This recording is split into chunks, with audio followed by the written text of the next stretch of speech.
BizQuik podcast hits on the struggles and advantages of being an entrepreneur. It's for anyone who's made the commitment to burn the boats and not look back. Are you a busy entrepreneur or small business owner trying to do it all? Then this podcast is for you. Corey and Julie will take you through the details of building a strong business. Hit the subscribe button and gear up for another episode of BizQuik Podcast.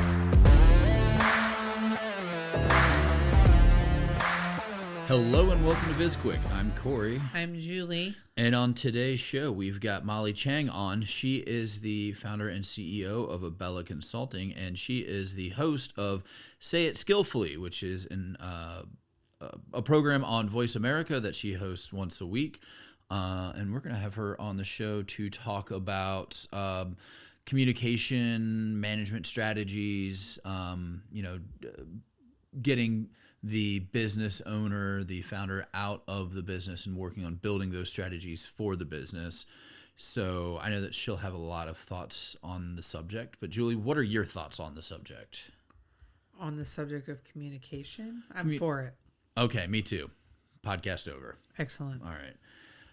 No, but in terms of the need to communicate efficiently, because or not necessarily efficiently, effectively maybe is the better word, because we've all worked for companies where the goal setting, the strategy, all of that is either vague at best or non-existent.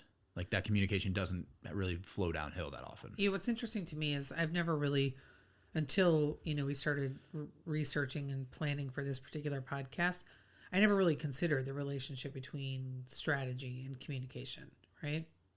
I know that to have an effective strategy that everybody buys into, it's helpful if you've got multiple people who are helping to build the strategy, right? The more people from your team that you can involve, the better it is. And I suppose that is a direct form of communication. So it makes sense. But, if I create if we're just looking at just you and I, or you and me and Stacy, when it comes to Certivium, if one of us is creating the strategy and not really communicating it to the other or the others, it's very frustrating because you're like, what are we doing? So if you're looking at it on a bigger scale, and we've been, in big companies and small, that communication on the strategy side is key for buy-in. So, but I hadn't thought about it from that perspective until we started researching for this particular podcast. And it's necessary for the buy-in for sure, that communication. But I also, for me, in terms of working for larger companies or just companies in general, where leaders basically just kind of pick numbers out of thin air and say, here's your goal for today, for the month, for whatever. I want to see a 10% increase. Personally, I want to know what that's based on. Like, where did you just came up with a number? Like, again, yes, I understand you're trying to motivate me or whatever it is. Like, we don't want to be static, but you can't just say, hey, increase by X amount. There needs to be a basis behind it. Like, what's the strategy of the business? What tools do I have?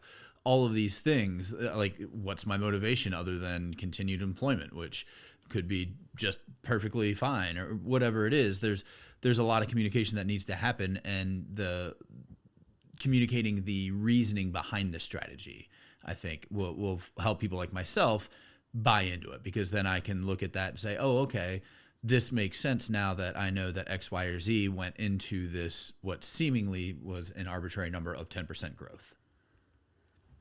Yep, I would tend to agree with that. And what I was thinking about was, do you remember way back, like, I don't know, month 4 or 5 of us being in existence, SB Pace, not us as humans, right?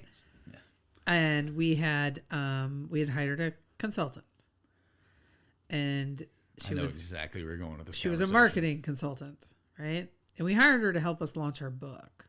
So we wanted to have a really big, successful book launch. And she ended up helping us, and I'm using the word help very loosely. And air quotes aplenty. Air quotes aplenty. To build a, what would we call that? It was financial projections. Financial projections that were based on, what were they based on? Magic, mystery, her imagination. I don't know. Not realistic at all. And we were a little naive ourselves. Well, naive because we believed her. Well, sure, but We trusted her. We hired her. That was naive. We had never launched a book before, so that was part of the thing. Was like, oh yeah, this seems like, it was. There was a lot more to it that wasn't considered, and there's a reason why we only paid her for 1 month of work. Correct, a month though. And then charged her back for the second month because. Listen, pro tip. If you're going to hire a consultant and the consultant asks you, hey, can you teach me how to hold myself accountable and do what I say I'm going to do? Fire the fucking shit out of that consultant immediately. Also, if you're paying for services up front, pay with a credit card so you can charge them back if they don't deliver. 100%. 100%. So...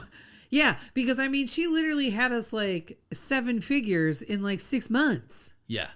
Yeah, it was insanity. And I know. It only took us 4. I know, right? Yeah, like, no. God, she so underestimated our capabilities. It was crazy, but we were doing, and that's the thing. The problem with hiring experts is that we hired an expert to help us with something that we had never done before because we were launching a book, launching a podcast, doing all of these things at the same time. And we had no reason not to believe her because she was the expert who was hired. She was a guru. Yeah, exactly. But we learned our lesson. We learned it the hard way. 100% we did. But, so when you were talking about like just add 10%, that's what it reminded me of. It's like, what are you basing that on, right? Like because in order to, 10% might not seem like a lot.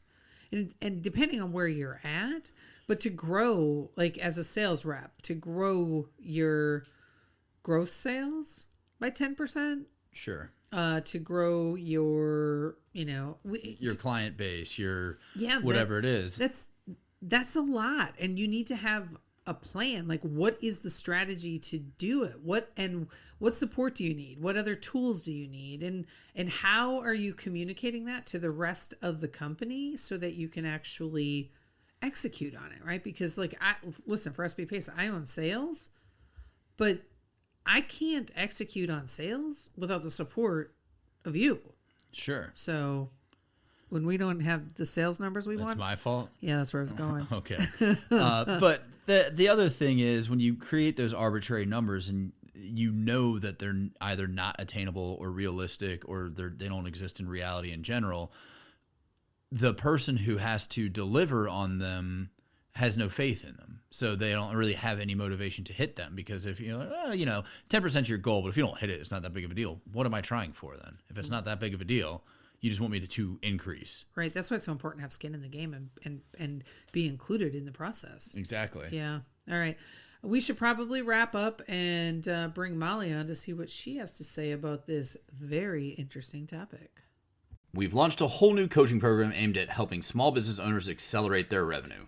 This one-on-one, well, technically two, coaching is built around your schedule and your goals and will help keep you on track to make your business a success.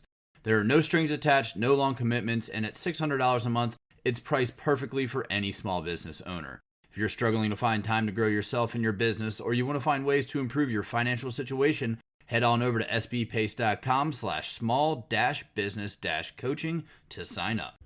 All right, and welcome back to the show, and welcome Molly to the show. How are you doing today? I could not be more fabulous. I'm with you folks on your show. It's great to have you. Yeah. We're excited because, and I don't think we talked about this on the front end. We actually were on your radio show and really, we enjoyed it. It was fantastic. I appreciate you joining me. It was really fun to have both of you riffing off of each other. That was the first for me, so that was super fun. Yeah, we enjoyed it. Well, one of us did. Which, was it me? You said that we enjoyed it. Yeah, you did not. No, I had a great time. Yeah. Appreciate you letting us on. And yeah, we had a good conversation and that was fun. You know what he didn't enjoy, Molly? He didn't enjoy the takeaway that he has to say nice things to me. Yes, and on one of the recent podcast, or maybe it's going to be. No, it is the December 2nd podcast. Yeah, I like 4 different times in the podcast, I say how much I appreciate what you do. 4 times. And every time he said it, Molly, he said, Julie, I'm showing appreciation right now. Yes. Good. This is getting immediate feedback. Corey, way to show lean into growth. But and we know it matters for Julie. Way to go. Yeah, I only do it publicly, though. This is true. It's all about Corey. Yes. Let's not forget. Don't I know it? Welcome to my world. Yes.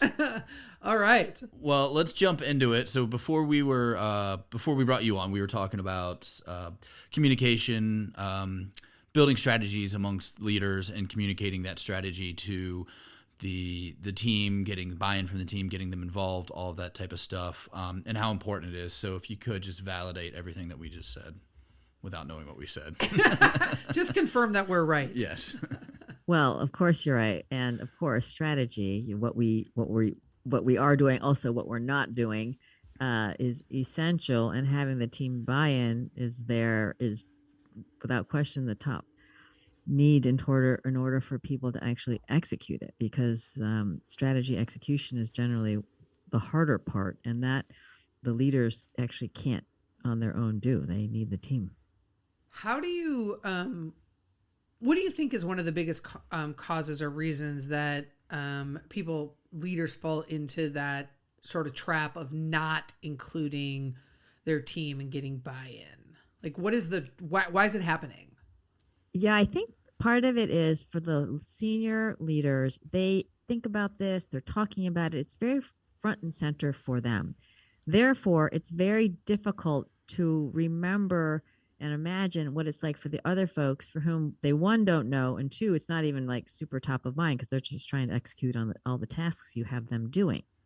So when it comes to just introducing it, starting from the lens of where the other folks are is hard because they know it all. They're like, we've been talking about it. This is so obvious. And if they stop, they're like, well, why would any of the team actually know any of this? And so you really do need to start at the beginning to help them appreciate perhaps some things have changed in the environment. Maybe it's obvious to part of the team, but not obvious to others. But shared information, what's new, what's different, that might be driving a shift or change in strategy shouldn't be assumed.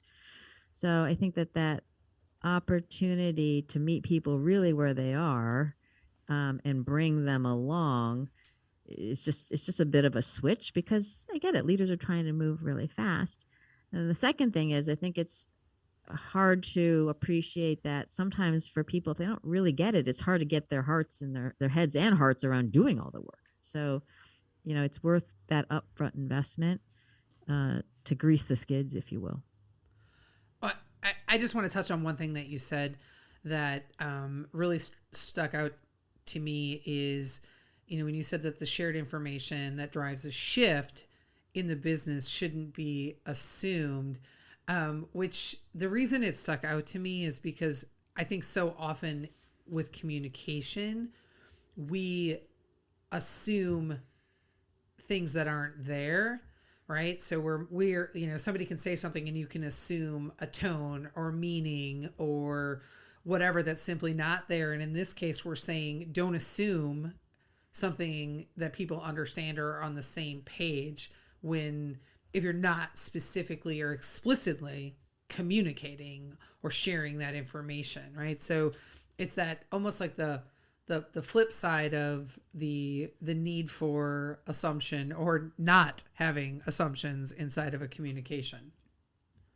Yeah, and it's really hard to necessarily continue to put yourself in the receiver's ears. Yes. And because we're all in our own world, we're obsessed with, what's going on for us. It's sort of natural, right? Yes. So it takes quite a bit of intention to continually be thinking about what's landing for folks and how to convey information in a way that, helps them with their lived experience in your company. Yeah. How does ego play into this, or how do you coach people? Because I know that as a leader, a lot of people feel like they need to know everything. They need to kind of exists in that bubble in terms of building out that strategy and really driving the company. And if they ask for help or collaboration or whatever, it might seem like a weakness. So how do you help people with that? Well, thank you for bringing it up. And it's a huge topic. And one of the things that most holds leaders back, and this is from my mentor, Marshall Goldsmith, the top executive coach in the world, is people needing to be right. For sure. And it's just like everybody needs to be right. And this is when I add the what got us here doesn't get us there. So for lots of times coming up in the company, of course, being right is good. You want to have good answers. And at some point, that is actually a vice. It's not a virtue anymore because you're there at the top. And gosh, if the company's relying on you for answers, you're not really doing your job leading people and thinking about looking around corners, are we? So it's a really tough habit. It's a really tough habit to break, partly because a lot of folks derive a sense of self from being right, which is totally normal.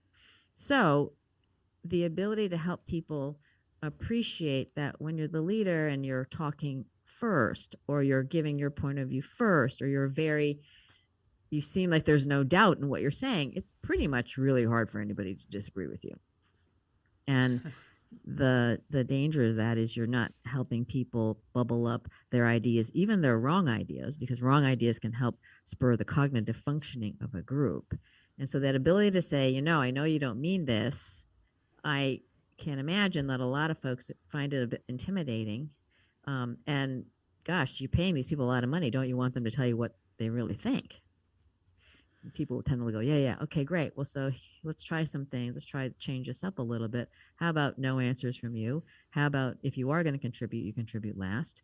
And it can pretty instantaneously change the dynamic of teams. Yeah, one of the things that we use is this concept called imagination sessions, right? So we will sit down and just carve out an hour and say, all right, we're going to have an imagination session. And really the rules are, there are no rules. We pick a particular problem or something that we're trying to solve for, or that we want to create or expand on or whatever inside the company. So let's say that we have a problem inside of SB Pace where we have a product that's just not selling, right?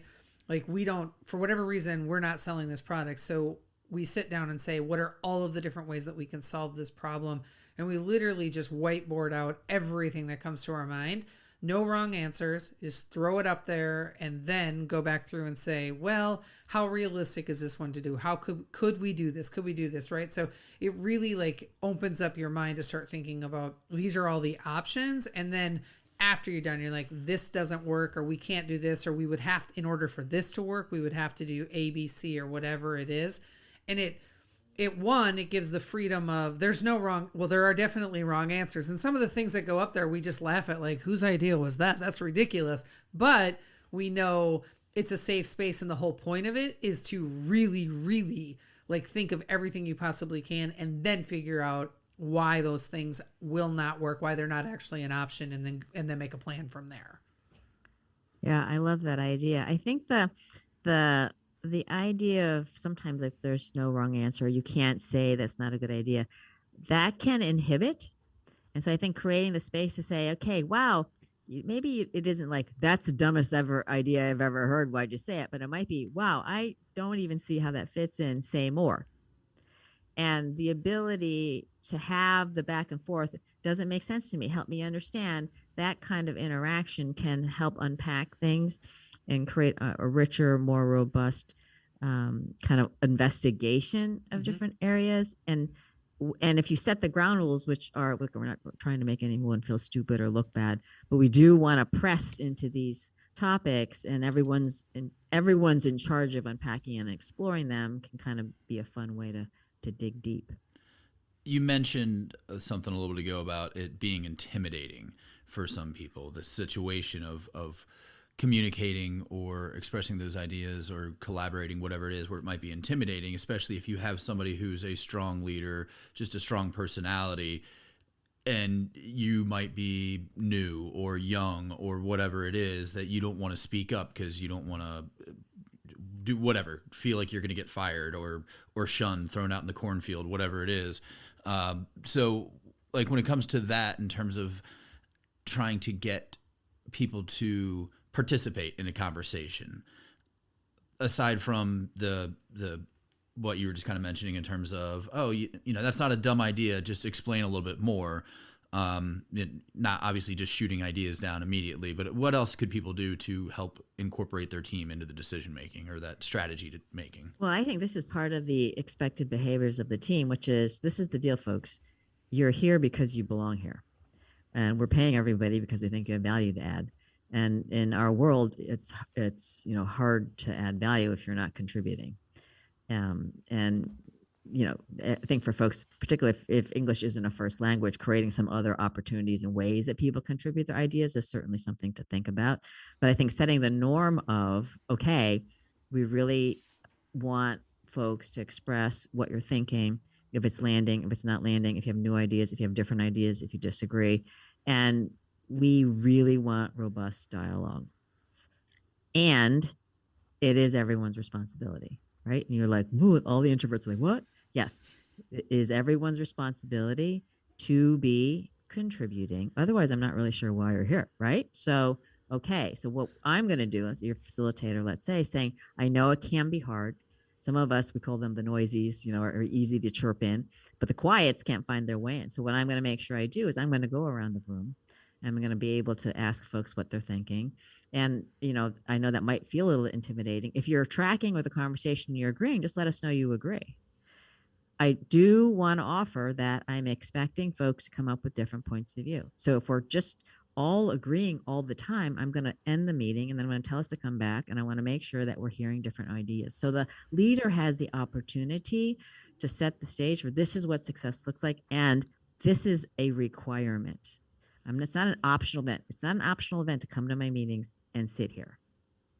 Now, if you want them to do that, that's a different thing. But if you're wanting engagement, and then there's MIT research that says the highest performing teams, they communicate in short sound bursts. Everybody's participating short sound bursts, not a lot of monologues. Once in a while, we need a monologue, but for the most part, less is more.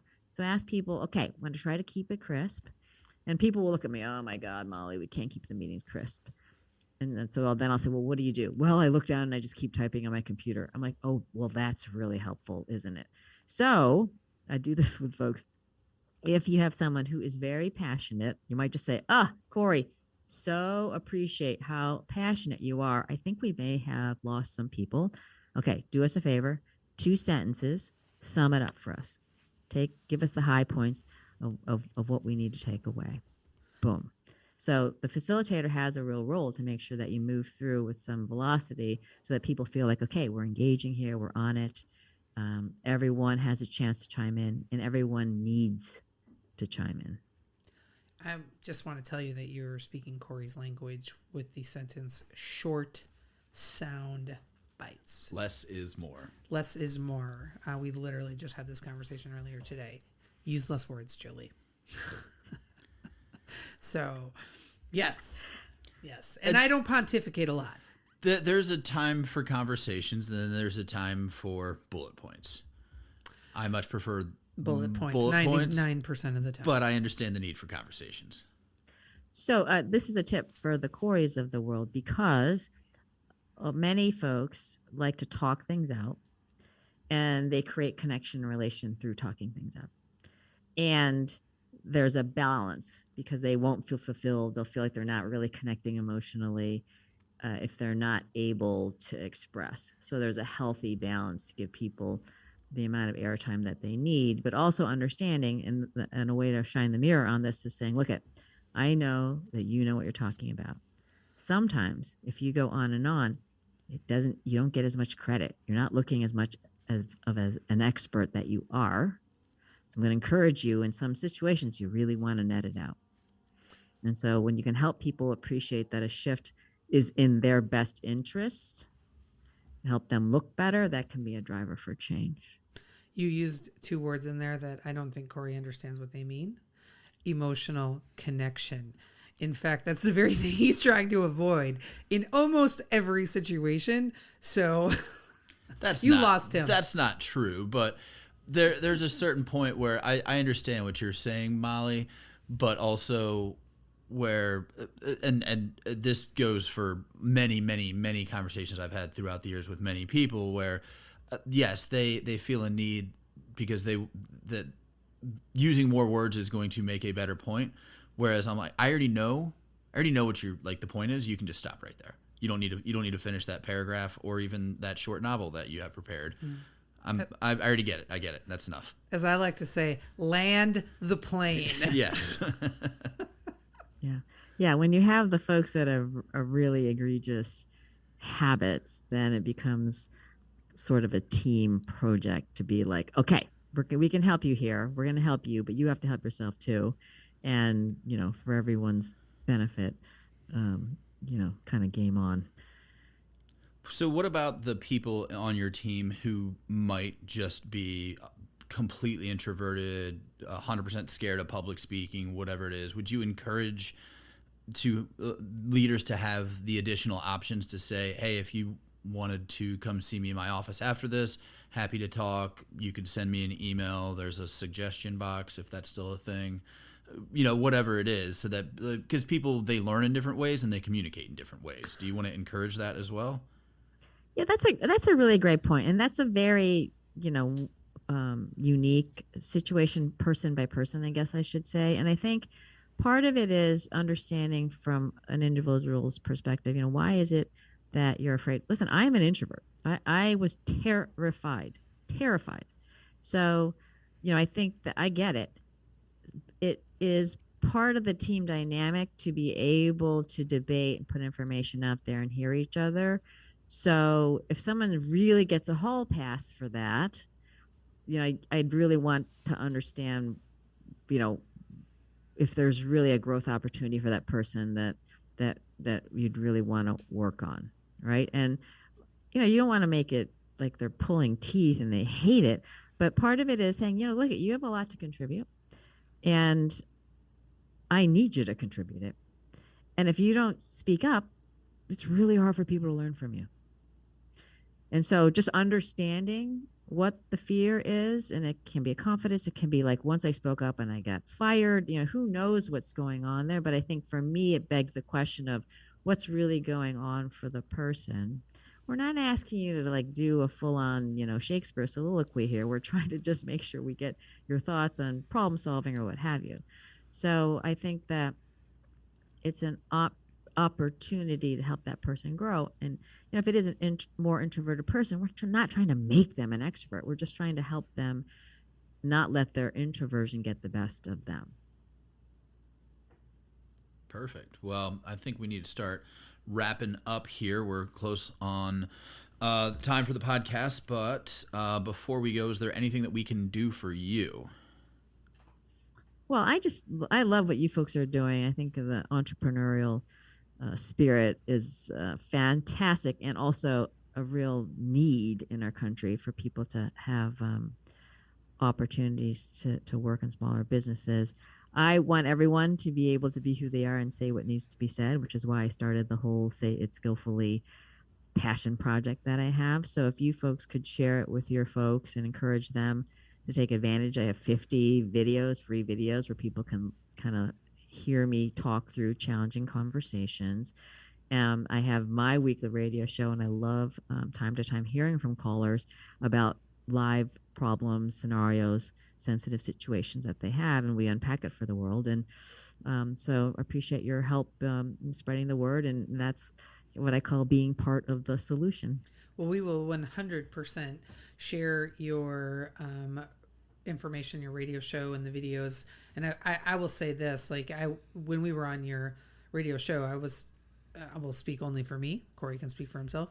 Was so impressed just with your approach and how you broke things down. I think if anybody, and if our listeners should definitely check you out, because what you do adds value and it's needed. So can you tell, aside from your radio show, which we're going to throw everything in our show notes, can you tell our listeners how they can find you, Molly?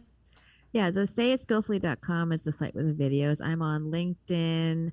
I'm also on Twitter and Facebook, but I think LinkedIn primarily. So feel free to connect with me. And then I do posts maybe once a week and just love to have the conversation. I think folks listening, it's easy to say, oh my God, I'm not good at it, or she's so good at it. And listen, I didn't speak English until I was 5. So this is completely a learnable area.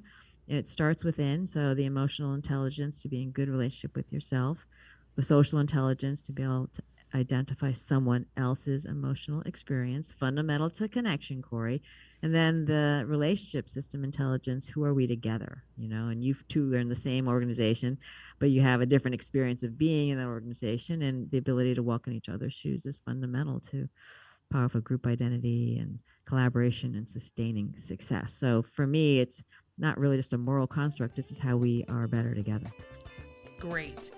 I loved all of that. And thank you so much for joining us today. We really enjoyed our time with you and appreciate that you took the time to come on the show and offer some really helpful information to our listeners. Thank you to our listeners for tuning in. As always, we appreciate you. And once again, everything about Molly will be in the show notes. And you can reach out to us on sbpace.com if you want to work with us. We've got a bunch of free content out there. Or if you're ready to work with us, reach out. You can connect with us on our social media. We've got LinkedIn, TikTok, Instagram, Facebook, and a YouTube channel. We do have a YouTube channel.